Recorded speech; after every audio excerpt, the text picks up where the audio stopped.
fiscal year. So on India's AI mission, of course, the Union IT Minister made a claim that India is looking at developing its own AI model. I want to understand the strategy that you're looking at for developing that AI model, and how is India looking to differentiate itself from what's happening in the United States and, of course, China?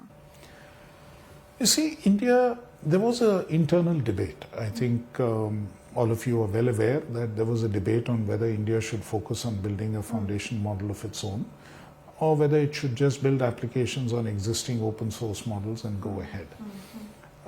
Somewhere we felt that we needed to do both, but we allowed the debate to really take place before we took a final call.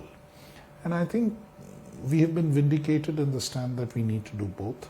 And even in terms of costs, the fact that the costs have come down substantially, and that is possibly what the DeepSeek example from China actually establishes, that it should be possible for us to train and build a model of our own at relatively reasonable costs. That is something which is now clear. It's also important that we build the model based on Indian ground-up data. A model is only as good as the data that it's trained on, and you have to capture the cultural nuances and all other aspects of what happens in India for a model to really reflect an Indian sort of ethos in it. So I think that is one reason why it is very important that we build a model ground up for India. At the same time, I think it's also important that we don't close ourselves to what is happening elsewhere in the world. And there's nothing which stops us from using open source models or even other models on a paid basis to actually build AI applications which can be used in India. Right. So because we're talking about AI, and of course there's a lot that's happening in China with respect to DeepSeek, what is your biggest concern with respect to DeepSeek? The biggest concern is that if you use it based on what they offer on the portal or what they offer on an app, then the data does go to China. And it depends on how much you upload into that, right? I mean, if you upload a lot of Indian data or a lot of elements of Indian data, there could potentially be a risk of a lot of data flow into China. That is a concern.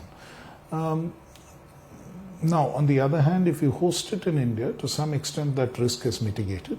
We are examining that issue also technically to figure out whether indeed the data doesn't go to China if it is hosted out of servers in India. So when we speak about AI, the France AI Summit is almost here, and of course India is going to take part in that. The Prime Minister is going to attend that. Any word on what India's pitch is going to be at the France AI Summit? Of course, the Prime Minister will be indicating what India's stance will be and how we go about it. But I think it is significant to note that India is actually co-chairing this meet. And that is, I think, a significant recognition of how important India is in the digital space, and the recognition that even advanced and Western countries have for India's role in this area. India is a very key player. We have talent which can actually adapt AI to what the world needs. The trained talent has been recognized globally as being very valuable. Indians and persons of Indian origin are an important part of many of the teams that have developed even foundation models elsewhere, including Mistral, which is developed in France. So I think it's a recognition of India's genius and talent that we are there.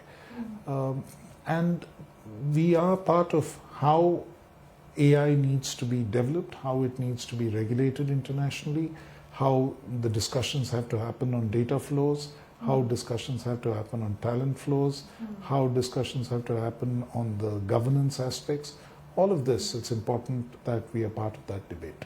All right. And so